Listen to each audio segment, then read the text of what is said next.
seumpama judul Arab Saudi seks atau apa Saya kayak perjelas, gitu. mungkin begini. Iya. Yang punya situs atau akun porno itu membuat produksi video porno seolah-olah itu orang Arab begitu. Nah iya, seperti itu, pakai kerudung lah, apalah. Tapi kan kalau untuk tapi kan muka nggak bisa bohong gitu. Di Arab Saudi disebut tanah suci. ya. Ada tempat hiburan nggak? Alhamdulillah pengalaman saya di sana selama 6 tahun ya ketemu langsung sama Habib Rizik, salaman. Ketika nyolok bareng itu pilkada. Pilkada sayanya ke Mbah Jokowi. Bang Izik. Iya, tapi saya maksudnya ikut-ikutan aja. Dia ketemu makam Firaun nggak, Ji? Enggak lah. Ayo mana ya? Saya bicara Arab Saudi. Iya, maksudnya yang saya alami di Mekah seperti itu. Berarti di luar Mekah tidak tahu dong, bukan tidak ada. Ya kan konteksnya tanah suci. Dalam artian tanah suci berarti itu semua orang berfokus pada Mekah Al-Mukarramah sama Madinah Al-Munawwarah. Berarti Arab Saudi dalam konteks semua wilayah tidak tanah suci? Ya tidak. Tidak ya? Tidak. Oke. Assalamualaikum warahmatullahi wabarakatuh. Kembali bersama kita di PKBM Citapen Subang. Bersama saya Ajmul Mujaki dan rekan saya sendiri Haji Soleh. Haji Soleh. Kebanyakan orang menganggap status haji seorang TKI itu abal-abal ya, dengan status haji yang direncanakan dari rumah. Betul. Nah, itu tanggapannya gimana, Ji? Yaitu tanggapan saya seperti ini. Ya sebenarnya tidak ada yang abal-abal atau tidak ada yang lebih mulia naik haji. Ya kalau udah niatnya naik haji itu mulia sekali. Tapi dalam definisi naik haji dari Indonesia atau naik haji seorang TKI gitu, perantau lah, lebih kepandang orang yang dari Indonesia. Iya, karena direncanakan, Gus. Ya iya, ya kalau masalah direncanakan, saya juga merencanakannya lebih dari 2 tahun itu benar, pengen hajian itu. Ditolak 2 kali saya. 2 tahun ditolak. Iya. Alasannya apa ditolak? Alasannya kan kalau di perusahaan saya ketika bulan puasa, bulan haji itu total kerja itu 18 jam. 18 jam. Iya. 18 jam kadang-kadang. Jadi kan di perusahaan saya itu perusahaan transportasi untuk di Mekah Madinah. Yaitu namanya Sapco. Itu perusahaan saya. Jadi nyetir di sana. Enggak, saya mekanik. Oh, mekanik. Mekanik di bagian eksiden. Emang ketika itu kalau waktunya hajian, kalau waktunya apa, semua yang dari cabang-cabangnya di Damam semuanya pada ke Mekah. Soalnya kan pusatnya keramaiannya, istilahnya pusatnya orang beribadah ketika hajian itu adanya dia di Mekah. Semua rukun-rukun apa ketentuan-ketentuannya kan semuanya berada di wilayah Mekah. Seperti itu.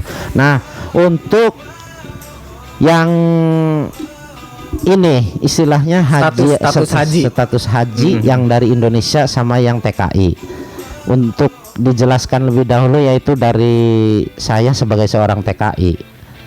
Ya hajian itu tidak bisa dikatakan mulia atau sempurnanya semisal orang yang berangkat dari Indonesia naik haji ke Arab Saudi sudah dikatakan sempurna. Ya nggak bisa. Terus istilahnya pandangan orang seorang hajian seorang TKI itu abal-abal menurut host. Iya. Iya, ya nggak bisa dikatakan itu. Mulia atau diterimanya seorang hajian tidak bisa dikatakan berangkat dari Indonesia atau seorang TKI perantau. Mulianya seorang hajian, kalau menurut saya, sepengetahuan saya, mabrurnya hajian itu ya Allah yang menentukan. Oh iya. Allah yang menilai, Allah yang istilahnya menilai bagaimana kita melakukannya, kekhusyuan kita selagi masih melakukan ibadah haji. Allah yang mengatur semuanya. Nggak bisa istilahnya dalam artian seseorang bisa memberikan predikat kamu sebagai haji mabrur. Ya kalau menurut saya itu kurang inilah, afdal lah. kurang ya kurang dikatakan iya. apa gimana maksudnya, dalam artian dia menilai dari segi mungkin kekhusyuannya dia lagi hajian atau gimana. Berarti mabrur atau tidaknya predikat haji itu yang bisa nilai hanya Allah. Hanya Allah. Hanya Allah yang iya. menilainya. Kalau istilahnya dikatakan perantau naik haji atau umroh dikatakan abal-abal, yaitu bohong istilahnya. Itu orang nggak bisa, belum melakukannya. Iya. Belum menjalani kenyataannya. Karena tanggapan masyarakat ya kayak gitu yang belum naik haji. Iya, dan jadi begini. Makanya di sini diluruskan. Kalau untuk dijabarkan atau untuk dijelaskan perantau naik haji itu ya berbagai macam jalan lika-likunya. Enggak pandangan orang yang di Arab Saudi katanya istilahnya mudah untuk naik haji. Setiap tahun pun bisa, yang nggak bisa begitu. Nggak bisa, ada aturannya. Iya. Terkecuali istilahnya ya pokoknya nggak bisa begitu. Jangankan kita perantau, orang sananya pun nggak bisa seperti itu. Nggak bisa seenaknya. Iya, dalam artian kita naik haji itu harus punya identitas kita sebagai pelaksana haji tahun ini. Kalau bahasa Saudinya tasreh, surat jalan. Kalau istilah bahasa umumnya mah tiket. Nah iya ya, tiket seperti itu bisa, surat jalan bisa kayak gitu, surat hajian bisa, tasreh namanya. Itu tahun 2018 aja tasreh udah sangat istilahnya mahalnya bisa melebihi 14 juta kalau uang kita. 14 juta. Iya, 4.500 ataupun 5.000. 14 juta. Itu surat jalan tasrehnya. Untuk yang di sana. Kalau dari Indonesia kan istilahnya ketentuan semua kesiapan apa sudah ditentukan oleh negara. Di sana itu tinggal melakukan apa kayak gitu rukunnya ininya. Kalau di sana lebih gawat lagi. Dan yang ilegal pun kalau menurut saya nggak tenang. Mekanisme perjalanannya, terus regulasinya, peraturannya, sampai benar-benar dia pulang jadi haji itu bagaimana? Ya prosesnya pertama, proses kalau sepengetahuan saya kalau yang dari Indonesia, ya itu kan ada istilahnya banyak di Indonesia KBIH itu untuk istilahnya pelatihan. Jangan sampai istilahnya calon jemaah itu buta, tidak tahu rukun-rukunnya atau syarat wajibnya bagaimana melakukan umroh, melakukan hajian itu. Ya mungkin sudah diterapkan di KBIH masing-masing. Dan sampai ketika istilahnya berangkat pun ya berangkat ketika waktunya kloternya berangkat dia ke Mekah Al-Mukarramah. Biasanya setelah nyampe di Mekah Al-Mukarramah itu sebelum pada tanggal 10 Zulhijjah, sebelum pada waktu hari haknya dimulai hajian. Oh, jadi para jamaah Indonesia itu. Tapi mereka kan sudah dibekali dengan gelang, tanda dari maksudnya tanda dari Indonesia embarkasinya sudah dibekali seperti itu. Nah, menginap maksudnya biasanya 10 hari atau 15 hari sebelum tanggal 10 hari lah kalau enggak 2 minggu sebelum hari H. Sebelum hari H tanggal 10 Zulhijjahnya. Itu menginap dulu di hotel-hotel, bisa melakukan umroh. Terus, sebelumnya selama 10 hari menunggu sampai hari H itu diarahkan kemana tuh jamaah biasanya? Ya diarahkan untuk beribadah umroh tiap hari, ziarah ke Gua Hiro, ziarah ke Jabal Nur, ziarah ke tempat-tempat yang akan mereka lalui nanti pas waktu hari H, muter-muter nyewa bis itu. Di puncaknya pas tanggal 10 Zulhijjah, yaitu puncaknya untuk melakukan kita hajian. Iya. Itu kita melakukan maksudnya umroh. Apa aja yang dilaksanakan? Ya gitu, iya itu rukun-rukun haji. Seperti halnya kita berangkat dari awal. Meluncur dari hotel menuju ke Mina. Oh iya, bukan ke Mina, menuju ke Arafah. Di Arafah kita diharuskan menginap 3 hari. bermalam di Arafah. Arafah itu kayak apa sih? Iya, padang Arafah ya. Padang gurun pasir. Tapi yang untuk pakai tenda-tenda bukan? Nah, iya, untuk zaman sekarang itu Masya Allah, yang namanya Arafah itu berbeda pada zaman dahulu. Arafah sekarang itu sudah banyak fasilitas yang tidak bisa orang lakukan, seperti halnya kita mau apa, seperti halnya apa, ada banyak istilahnya minimarket sekarang di Arafah itu. Ya sudah modern lah sekarang. Ya modern. Itu tenda-tendanya pun istilahnya dulu ketika saya melakukan tahun 2018, pas di malam kedua di Arafah terjadi badai angin biasanya. Angin hujan lebat, badai angin yang begitu, itu Masya Allah. Kalau tenda yang abal-abal itu semua terbang. Iya. Di tendanya jamaah Indonesia alhamdulillah itu semuanya kokoh. Itu tendanya kalau nggak salah terbuat dari Brazil. Tenda-tenda itu ininya apa? Itu sudah disediakan dari sana ya? Iya, fasilitas semuanya ya disediakan oleh pihak Saudi. Bukan bawa tapih dari rumah terus masang tenda, nggak bawa terpal gitu. Itu namanya nggak profesional, bro.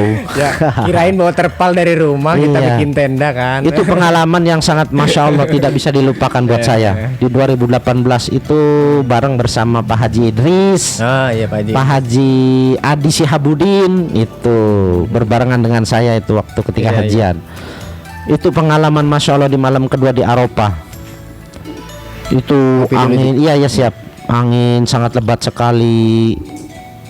Tapi banyak keceriaan, istilahnya dalam artian keceriaan saya melakukan haji itu tidak ragu, tidak takut, tidak was-wasnya apa.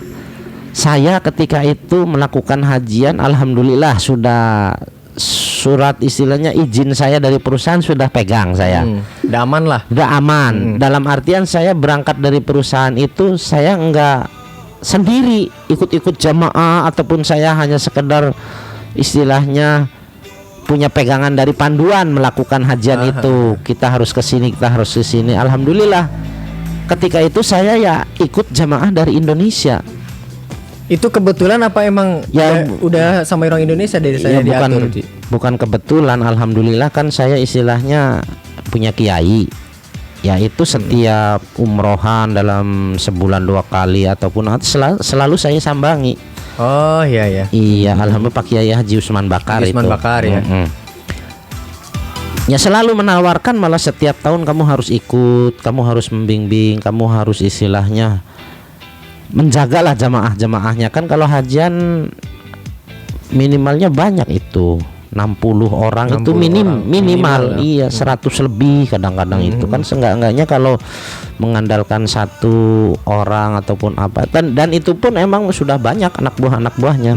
Alhamdulillah saya mengikuti di tahun 2018 saya ikut hajian, tidak ada rasa was-was, tidak ada rasa takut. Ya karena ada orang Indonesia. Ya Ji. Bukan karena ada orang Indonesia. Kalau sendiri beda lagi ceritanya Ji. Nah justru itu saya manfaatnya kan ikut ke jamaah. Ya alhamdulillah dikasih lasduk, lasduk, ID card. Iya cuma tidak pakai gelang dari Indonesia doang. Ya itu udah amannya udah Masya Allah. Saya malah istilahnya dalam perjalanan ke Arafah, ke Mina, ke Muzdalifah, mengikuti mabit di Mina ini, ya tidak ada rasa, malah ngobrol sama polisi apa kayak gitu ketika itu. Jadi alhamdulillah ketenangan saya itu di tahun 2018 ketika melakukan haji, mudah-mudahan menjadi haji yang mabrur. Amin ya Allah. Amin. Seperti itu. Oh seperti itu ya. Iya. Nah kan seorang seorang calon jamaah haji atau TKI yang mau melakukan ibadah haji, terutama TKI lah ya. Tentunya bisa berbahasa Arab. Coba Gus Ji, bahasa Arab sedikit aja biar teman-teman di rumah tuh percaya gitu. Ya alhamdulillah sedikit-sedikit sih bisa. Coba sapa teman-teman PKBM Lovers pakai bahasa Arab. Ke kamera PKBM-nya iya. Hai guys, PKBM Lovers. Gimana ya? agak kaku saya ngomongnya, maksudnya istilahnya bahasa Kalau Arabnya sama pun, saya bisa bahasa Arab. bahasa Arabnya pun maksudnya kalau untuk para perantau itu bahasa Arabnya bahasa Arab jalanan, dalam artian beda ya, Ji? Iya, bedanya seperti ini. Masya Allah, saya sering punya teman banyak orang Saudi, tapi ketika saya melihat Saudi sama Saudi ngobrol, banyak yang gak ke hatinya. Paling taunya istilahnya bahasa-bahasa kayak gitu, kayak ayo mau kemana, Wenro ya Habibi, ana ibgaroh mustasfa. Saya mau pergi ke rumah sakit. Syuruh mustasfa, ana taban ya Habibi. Saya sakit sakit. Tak taban. Aywa ana fit taban, kullu badani taban.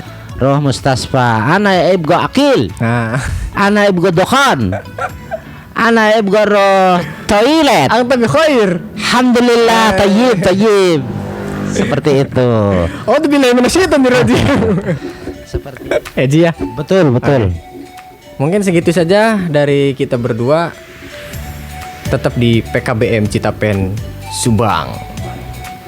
Salaman Haji. Ya, terima kasih. Oke. Sekarang mau pulang jam berapa, Ji? Tergantung. Kita rencanakan aja nanti. Oke. Di luar hujan, Ji. Enggak.